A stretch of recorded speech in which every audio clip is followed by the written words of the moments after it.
helmy, lecturer of Internal Medicine and Nephrology in my unit in Mansoura University. Marwa will talk about stigmata of fluid balance in patients with AKI. Marwa will talk if you like. الموضوع ده فيه كتير جدا بس انا هحاول ان شاء الله دي الاجابه اللي هنتكلم عليها النهارده بالنسبه للفلويد مانجمنت including strategic decision making, choice of fluid solution, effective fluid overload outcome, and some practical issues to achieve the fluid balance, rule priorities, and finally our guidelines. Firstly, AKI is a common histological problem in the ICU and post-operative setting. AKI is associated with hemodynamic instability requiring fluid resuscitation. Several studies have shown that unbalanced fluid distribution leads to adverse outcomes, including increased mortality and reduced renal functional recovery. We have several questions regarding the role of fluid administration, including the types, amount, and the relation to the outcome. Firstly, how can I assess my patient and assessment of fluid need? دي طبعا الصورة دي من دكتور ناجي ولا رسمها بعد إذن يعني. إيه؟ We know that total body water represents about 60% of body weight, which is divided in the intracellular fluid and extracellular fluid, and under the effect of compartmental shift also. This compartmental shift differs according to the fluid infused, such as when I give colloids, mostly remain in the intravascular space, but when I give crystalloids, it will be distributed across the compartments. For example, giving 1 liter sodium chloride 2.9%, what happened? Only 250 milli will remain in the intravascular compartment, and the rest will be in the extravascular compartment. So, after this compartmental shift, this fluid really is the best medicine. Our principle of fluid therapy is to restore the effective intravascular volume to assure adequate tissue perfusion. Which are the normal conditions total electrolyte hemostasis is through the balanced intake and output. But we face many different conditions. This equation will be different, such as sepsis, surgery, fluid loss, unbalanced fluid intake result in unbalanced fluid distribution. So before giving any fluid, I must assess my patient. This is called strategic decision making. We know that there is a complex relationship between AKI and fluid accumulation. There is considerable variation in how fluid balance is recorded and calculated. We know that fluid chart measuring input and output seems to be more accurate because it uses that insensible loss. But we have many parameters, including clinical parameters, clinical static dynamic, like Dr. Saddam was previously said that dynamic is now used. Clinical parameters such as body weight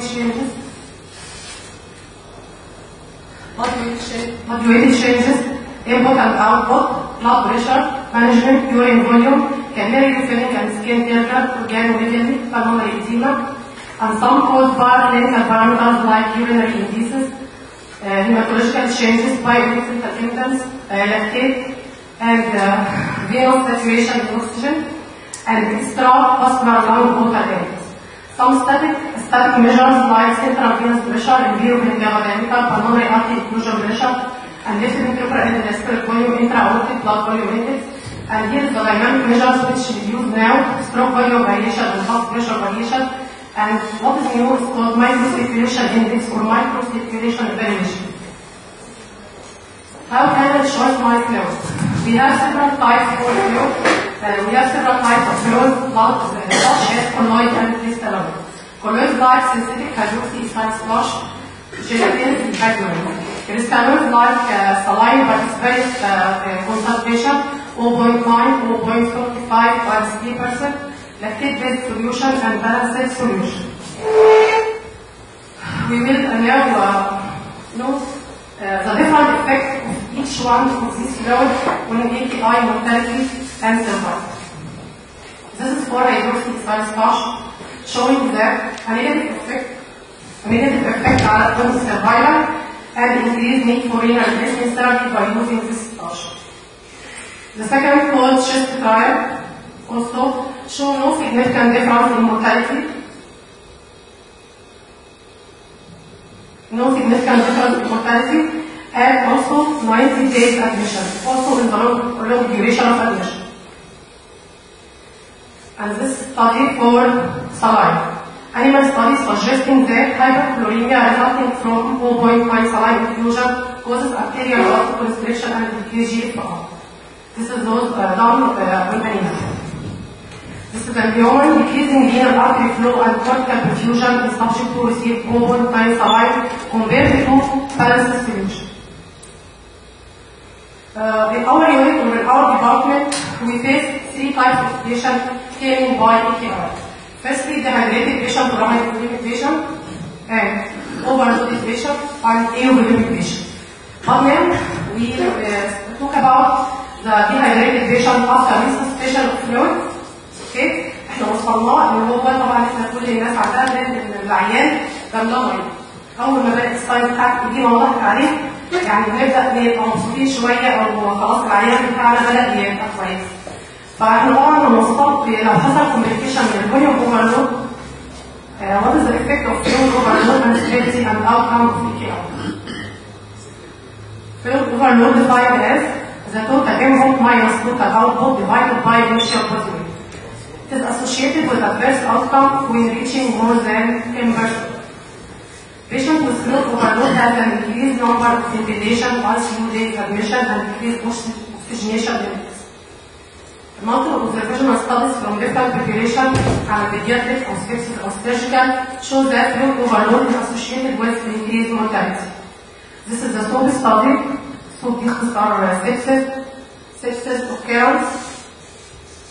sepsis occurrence in acute EA patient show that in septic patient with AKI was associated with higher mortality at 60 days admission.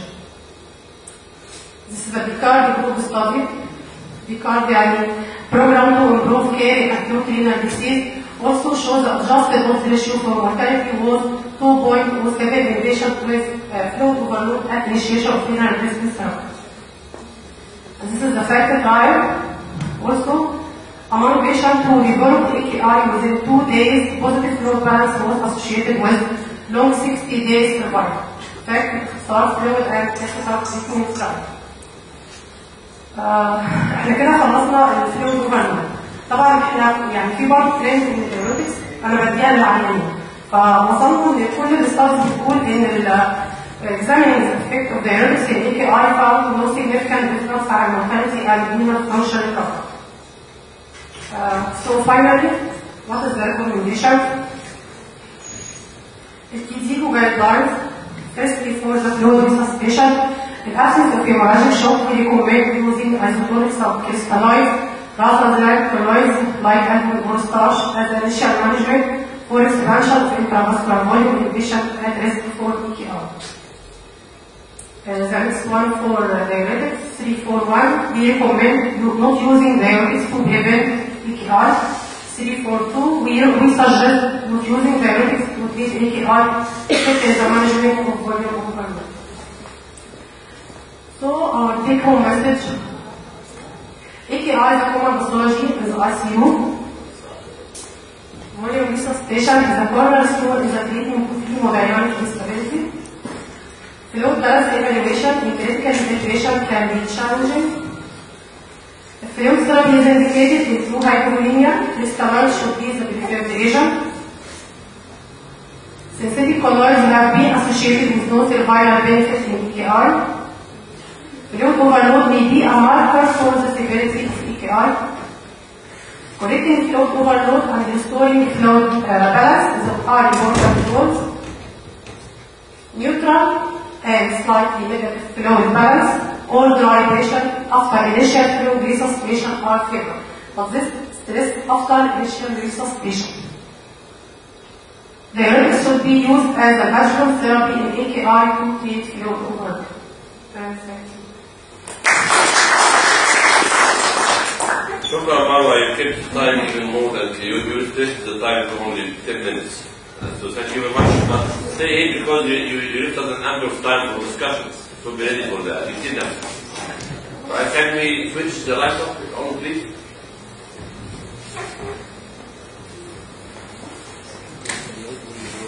So do we agree about about the notion that she says إن إحنا لما بنلاقي عيان looks as if eupholemic, we give him fluids.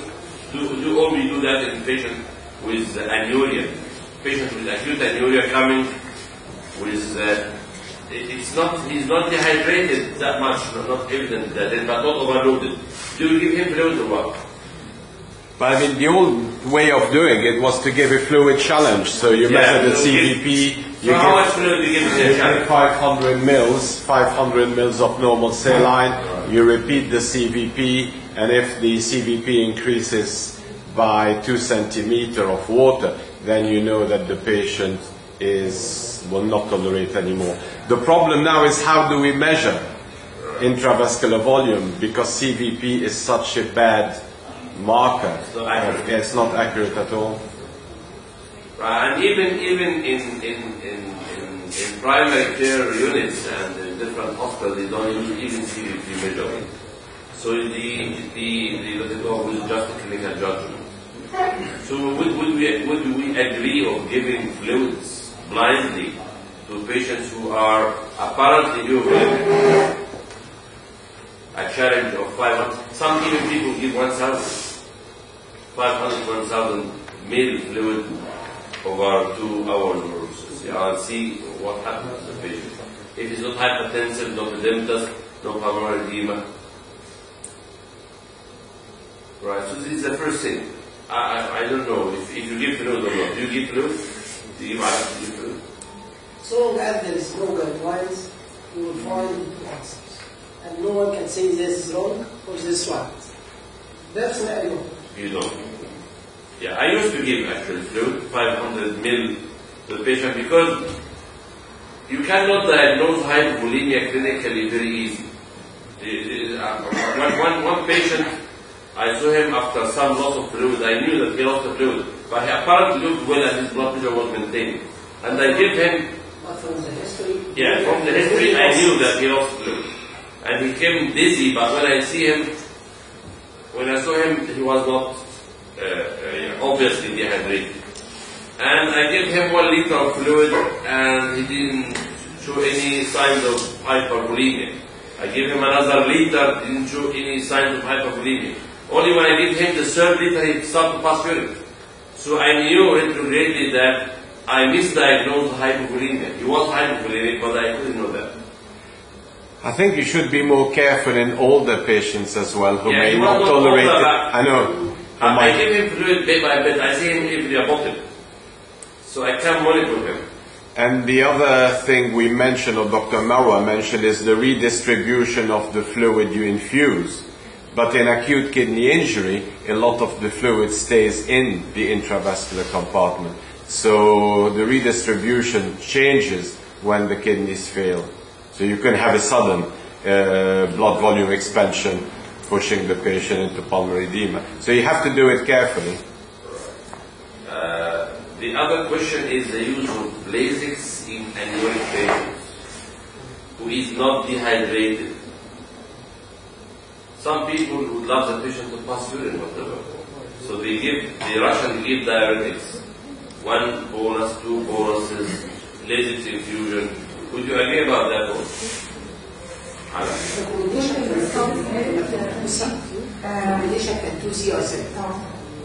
What do you do personally? You wouldn't give him that. Anybody gives Lasix? You give Lasix? We used to give low dose dopamine plus Lasix, and then we stopped, and then we used to give 250 milligram of Lasix as a challenge dose to see if you can convert an oliguric to a non-oliguric acute kidney So you still give Lasix? No, we don't anymore.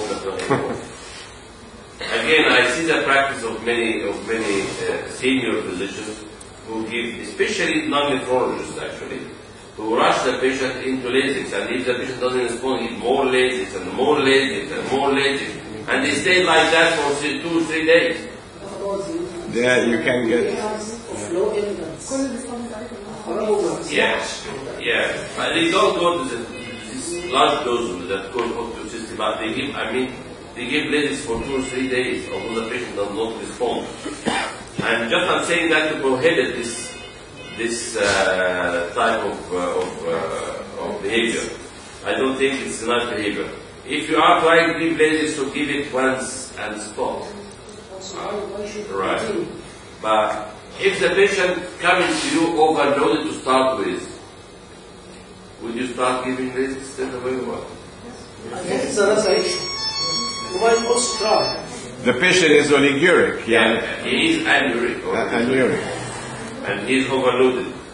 I don't think you'll do major harm in giving one dose of 250 milligram as long as you don't give it as a fast IV bolus, because this is when you get the ototoxicity. Right. It's more the speed of injection. 250 milligram over 1 hour. If you Yeah. Right.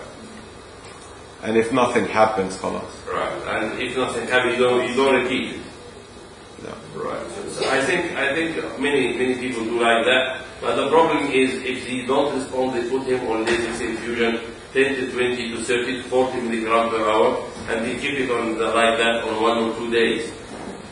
And I don't think there is benefit. I think it might be harmful more than beneficial. So if it doesn't work in few hours, then I Why would. should we do this if it's not responding? They thought that it might respond later on. I mean, it did not respond the first hour, but respond the second hour. This is what they thought. But I think if few hours at least, or by maximum, no response, then you stop and you don't give this anymore. You go for ultrafiltration, whatever method you need it. The second issue is the type of fluid. We used to rush into giving colloids 5-10 years ago, like starch and these things. What do you think about that? What do you think about it? I think the evidence is there, isn't it? يعني موضوع الثلاث خلاص. Did you give colloid to your patient before, many years ago? Yeah, what's your practice? If I give colloid, it used to be albumin, not starch. And then there was this German paper suggesting that starch was more beneficial than crystalloid. And it turned out to be a fraudulent paper or a misleading paper. And now we know that starch and colloids are not any better, and if anything, may be worse than crystalloids. Especially on kidney function. Exactly. Right. So I'm still meeting some intensivists and anesthetists who still rush on using large doses of starch and volume on the basis that it is kept in the circulation more than crystalloid would do. And I'm trying to prohibit that because it's also expensive. It's not cheap. It means 10 to 20 times more the price of saline. So what's the final fluid? Is it saline? You use saline? We used to give saline, but again, as Dr. Marwa showed, we now use Ringer's lactate, which has a lower concentration of sodium chloride. I think it's 0.45%, half strength normal than normal saline. It's nearly like normal saline, except the chloride is lower. The chloride is 120 something because it's replaced by the lactate, and the sodium is 140. Or we use half strength, so 0.45%. It's not good for rehydration. Because it's most of it goes inside the cell. One way of doing that is alternating normal saline with 5% dextrose, which we sometimes do. But we use Ringer's lactate and we don't use normal saline anymore. For the sake of chloride problem. We still use normal saline in most of our cases, especially if the patient's anuric. I wouldn't give Ringer solution because it contains some potassium. And I feel concerned about potassium because many of these patients might develop hyperkalemia soon. So I will give them normal saline, but I'll be careful about chloride after that. So, any other comment? Yeah, sure.